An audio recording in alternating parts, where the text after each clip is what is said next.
for its time, it was probably...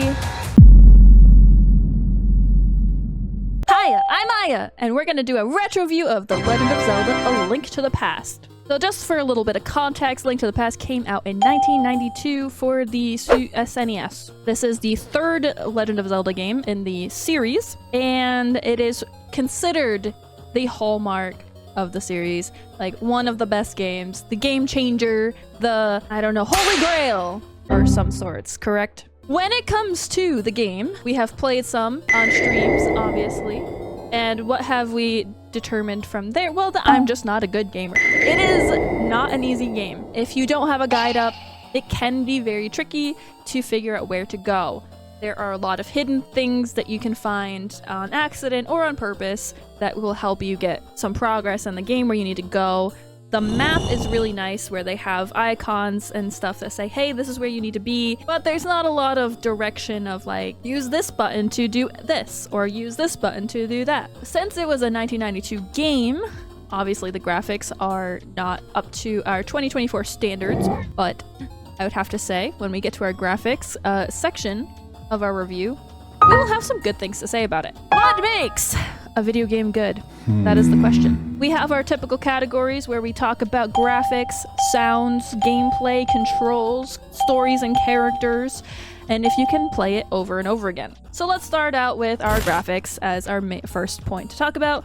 I would say for its time, it was probably really damn good. The SNES had less limitations. It was in the 16-bit format instead of the 8-bit. The sprites could have more detail. The map is huge in comparison to some of the previous games. And overall, I would have to say that there's a really good color balance. The world is like built nice. It looks good. I think they did a really good job for graphics, which pretty much laid the foundation for future games. The sprites have different things, like they're not just different colors for different types of enemies, but you can also have different types of enemies. They look different for their difficulties. The bosses are unique. Overall, I would say graphics, we're not doing too bad. And even now to like the 2024 standard, if you compare it to something like Stardew Valley, it's pretty comparable, if maybe not better, in some instances. Sounds, well, we have some really good music. I think the Legend of Zelda soundtracks are a staple in the gaming community. Everyone has heard something, even if you haven't played a game, you have definitely heard some Legend of Zelda music. My particular favorite is Gerudo Valley.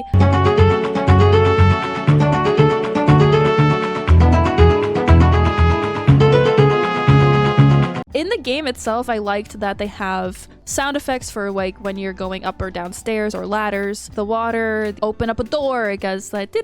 It's really iconic. And you guys can always chime in with your thoughts on the whole game, your graphics, the sounds, the stories, the characters, whatever you want to comment on, please do so. This is an open discussion, and this is my review of A Link to the Past. So when it comes to the story, I think the story is a prequel to the first Legend of Zelda game, if I'm not mistaken. And it's about the Dark Wizard that brings out the Dark World and is trying to ruin everything, and you have to go out on this adventure to save the world. That's pretty much as I got out of the whole story-wise. There's not much story building until you talk to certain characters. Like, until you talk to Zelda, I felt like the story was good at the beginning. They tell you what you're doing. Your uncle, I believe, goes out and you like follow him, and he's like hurt or something, so you have to carry on for him. And finally Zelda like explains things to you, and after that I feel like there wasn't a lot of story building that was consistent, right? Because it's kind of open world, you have to go out and find the story yourself, basically, by talking to the right people, you know, finding the right items and all that good stuff. Characters. I don't think that there's a lot of major character development personally, and I think that that's because it's like the story is very big and reaches across the whole map, so there's no like major particular character building outside the main characters that you see coming back in future games, such as Zelda. Obviously Link changes, he has pink hair. What the hell is even that? I have never known Link to have pink hair. I've only known Link to have blonde hair. So I guess that's like a alternate Link, right? I believe Ganon is in this particular game, and there's a few other characters that will probably come back up in the future or in previous games. The story of Legend of Zelda is wide-reaching, and it definitely has touched a lot of people's hearts who have played the game from the beginning to the end. If they start with a newer one, if they start halfway through, it doesn't really matter where you start with the Legend of Zelda series. If you like the story in general, you will pretty much catch on to any of the games. And I think that that's good because, I mean, a good game will have a good story, right? And I think that the story that they have built is overall like pretty intriguing. There's definitely times where you have questions and you want them answered, and I think that that's really important. Overall, there's a lot of detail, especially for a game like from 1992. The intro is really where the story's got me. The intro is like the biggest story piece for me, and then Zelda explaining stuff was like a nail in the coffin that says like, okay, I understand. This is what's happening and why we have to go on this adventure. The beginning is cool, I think. I don't really know much about the later game story play. I don't really have much to say about like the later story. I feel like going throughout the game, since we've gone through pretty much every section of the game and have spoken to people in different like cottages, houses, dungeons, the guys who give you the books. Story progression after the beginning is slow, I believe. But other than that, I think it still has a good story that's worth picking up a game for, right? It's the gameplay that makes this game different from the former ones, because the new systems that we're playing on it like have opened this up for Breath of the Wild, which are very different from the traditional Zelda games. So when it comes to gameplay, the controls are tough. I've heard that the previous games have literally 4 directions, and that would drive me nuts. This one, I believe, has 6 directions for your swords swings. You have sword swing and just instead of stabbing, which is nice. They added a lot of like quality of life things from previous games from what I've been reading on several different reviews. When it comes to controls, I think the reason my controls were a little bit more difficult to handle is because I'm playing it on the Nintendo Switch. Unless you have an SNES at home and the game cartridge and everything still works properly, and you know, a TV that can plug into. This is probably the only way to play it unless you're emulating it, which Nintendo does not like. So if you want to play it, you can legitimately play it with Nintendo Online on your Switch, which is nice that they brought some games back, right? It is on the Switch Online, so you can legally play this game. I do think that playing with a joystick instead of a D-pad, it makes those like controls a little bit harder to hit the directions that they need to be in, or at least that's what I figured I had a problem with. Something that's really nice that a lot of people have mentioned in their reviews, especially people who have played the Legend of Zelda games like the 1 and 2 before this one, is that they have the A button to do most functions like picking things up, dropping things, interacting with items. Overall, it's all been condensed to one button, and your item, well, you have to set the item specifically to use it. It also is the same button over and over again, which is your Y button. The overworld map is another thing that everyone likes to say, well, they brought it back because number 2 didn't, they were like experimenting, so they brought it back from 1, and that kind of like just set the stage from this point forward. I think that they did a good job with how they presented the map and the game. It is quite a big map, so I think something about the map that I didn't really like was if you went to the next screen or the next piece of the map, and then you backtrack to the piece that you came from, enemies and everything respawn. So if you had a hard time making it through and you accidentally, after killing everything, go back, they're all back. Would it have been nice to had like a cooldown of like boss respawning and enemy respawns?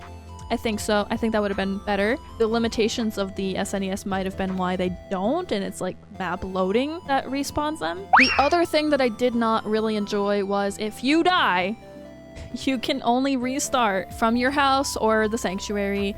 And I don't know if there's more spots where you can respawn from, but if you die in the overworld, you have to respawn in specific areas versus like a save point, which I believe is what most games were doing, is like, hey, here's a save point, you've saved here previously, go back to that last save point. This game is not like that. It's like, oh, you died and you know, you're just gonna start over from here, and that could be like half a map away. So that was one thing I was not 100% loving, especially since I die a lot.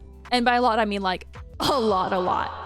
Something cool about the gameplay is that they have a vast selection of items to use, and each item has a function that progress you throughout your gameplay, right? So for example, we got the gloves to pick up the rocks, and then the rocks open up new areas to get to, and apparently you can get flippers so you can go swimming, swim through things, you know. Clearly we have the weapons, and then there's also the fire and ice, and there's another rod, and those are all important for different sections, right? So overall, I would say the item selection and their uses overall, like the book that we had to use to get into the desert dungeon area, I like that. I like that they have this like diversity and how they've incorporated all this stuff into the game. Each section has like its own unique puzzle, which I think was cool, like the dungeons and even like how to get through the map and the overworld. You had to think and like investigate, well, which way brings me to the right place? And I really thought that was like nice. You have obstacles that you have to overcome. Some of them are a little bit difficult, others are not so difficult. If you're not an avid gamer like me, or if you have a very specific type of genre and this is not the genre that you typically played, it can be challenging. It can be very challenging, actually. I've heard from a lot of people that this is one of the more difficult Legend of Zelda games, actually. I've also heard that the fire rod is a little overpowered. We did not get the fire rod in our playthrough because I rage quit at the end. But apparently it's a little overpowered, and you know, you can basically one-shot red armored knights, and what I really enjoyed about that is that they showed like the different armored knights by difficulty. So we have green, blue, red, you know. So I think that was really cool. The ice rod freezes your opponent, so that's really cool. The bosses are difficult. Overall, I think that they did a good job with like boss battles being boss battles, and what I did enjoy quite a bit is that if you died in a dungeon, you didn't have to start over from your house or a sanctuary. Like you would start at the start of the dungeon or the dungeon part for the boss battle. The dungeons, you might die a lot, right? So being able to start back in that place instead of having to traverse the whole map to get there again is definitely a saving grace. Still don't like that whole system of, you know, like you don't just respawn from the last save point. There are no save points, which, well, there are these sanctuaries, but other than that, there's really not much there, right? They have a lot of dungeons to play through, which is really nice. Each dungeon is the typical RPG thing where you have to, you know, go through the dungeon to get certain items that are critical to progressing through the story, like, you know, all of the items like the gloves that we got, or the pendants, or, you know, if you go through the forest, you get your special sword. The hero sword, I believe, is what it's called. I don't really know much about Legend of Zelda since this is my first Legend of Zelda game. So something that was interesting is that they incorporated like reward system for curiosity, and that's like all the heart pieces, right? So you go and collect heart pieces in different areas so that you have more health for going through the game. And if you don't go exploring, you might not ever find half of them. You kind of just like could stumble upon them just because you're like, oh, let me go through here and see what's over here and what's all this about, or you get lost like I do, and then you're like, oh, hey, nice pleasant surprise. So that was really good in my opinion that they did, because it's important to have, it's kind of like for a loot goblin, you know. You're like, oh, I'm gonna go loot these chests and stuff like that, and sometimes you find items that are not necessary per se, but they are really good to have, right? And I think any good RPG game would have some kind of a system in place to help reward people who go exploring. And I think this game did a really good job with that. When it comes to replayability, now this is the biggest point that we ever want to talk about, right? Is it replayable? How replayable is it? Well, I mean, it's semi-open world, right? Like you can run around the map and try to figure things out. Semi-linear, I believe. Not 100% because you don't have to do everything in order, but you kind of do because you need certain items for certain things to get to certain areas, right? I think if you wanted to, you could replay it a few times. I'm sure there's speedrunners out there. I'm sure there's specific challenges that people still do even now. I mean, it's 30 plus years, like 32 years old now. So here we are, you know, 30 plus years later, and this game is still like replayable. People do all the time. If you are a Legend of Zelda fan and you have not played this game, I do recommend trying it out. It could change your view on the whole series. It could make you love it even more.